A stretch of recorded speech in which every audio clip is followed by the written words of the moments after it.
नमस्कार, मी जयश्री. जयस रेसिपीमध्ये सर्वांचे खूप खूप स्वागत आहे. आजची रेसिपी आहे घरच्या घरी बनवा व्हेज पिझ्झा. तर पाहूया कसा बनवला आपण हा व्हेज पिझ्झा. त्यासाठी काय काय लागले साहित्य त्याचा संपूर्ण व्हिडिओ.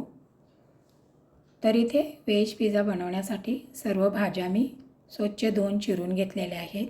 त्यामध्ये मी कांदा घेतला, शिमला मिरची घेतली, टमॅटो घेतला, चीज, स्वीट कॉर्न आणि पिझ्झा सॉस. त्यानंतर एक मी इथे डिश घेतलेली आहे. आपला जो पिझ्झा बेस आहे ना त्यानुसार इथे मी एक डिश घेतलेली आहे. डिशला असं आपण आता बटर लावून घेऊया.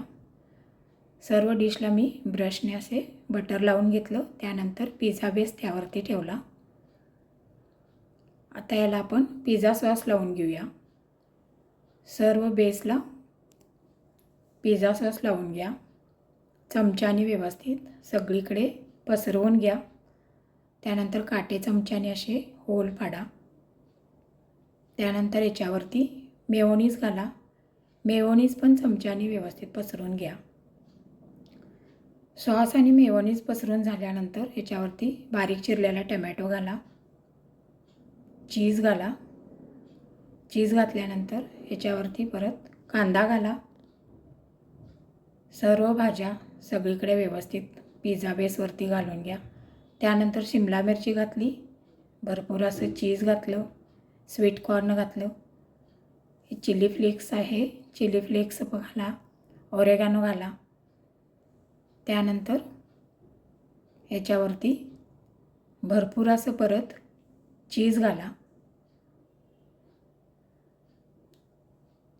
सगळीकडे असं भरपूर मी चीज घातलं आणि सर्व भाज्या वगैरे बेसवरती टाकून आता तयार आहे आपला पिझ्झा बेस.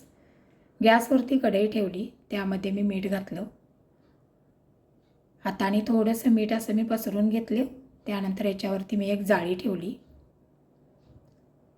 मीठ गरम होण्यासाठी याच्यावरती 5 मिनटं झाकण ठेवा.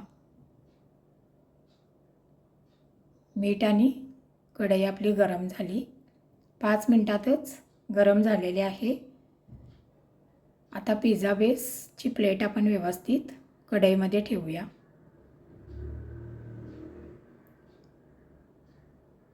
दहा ते 15 मिनटात आपला आता पिझ्झा तयार होईल. गॅसची फ्लेम बारीकच ठेवा. त्यावरती झाकण ठेवा. तर 15 मिनटात आपला आता इथे पिझ्झा तयार आहे. अलगद अशी डिश बाहेर काढून घ्या. तर इथे मी डिशमध्ये आता पिझ्झा काढून घेतलेला आहे. पिझ्झा कटरने असं पिझ्झा कट करून घ्या किंवा सुरीने सुद्धा तुम्ही कट करून घेऊ शकता. तर मी पिझ्झा कटरने असा पिझ्झा कट केलेला आहे. तर इकडे आता तयार झालेला आपला घरच्या घरी व्हेज पिझ्झा. मग कशी वाटली ही माझी व्हेज पिझ्झा रेसिपी? ही जर माझी रेसिपी तुम्हाला आवडली असेल, लाईक करा, तुमच्या फ्रेंड ग्रुपवरती शेअर करा. माझ्या चॅनलवर जर तुम्ही नवीन असाल, सबस्क्राईब केलं नसेल तर लगेचच सबस्क्राईब करा. आणि सर्वात महत्त्वाचे, खात राहा, आनंदात राहा. आणि संपूर्ण व्हिडिओ पाहिल्याबद्दल धन्यवाद. पुन्हा भेटू अशाच नवीन रेसिपी घेऊन. तोपर्यंत बाय बाय.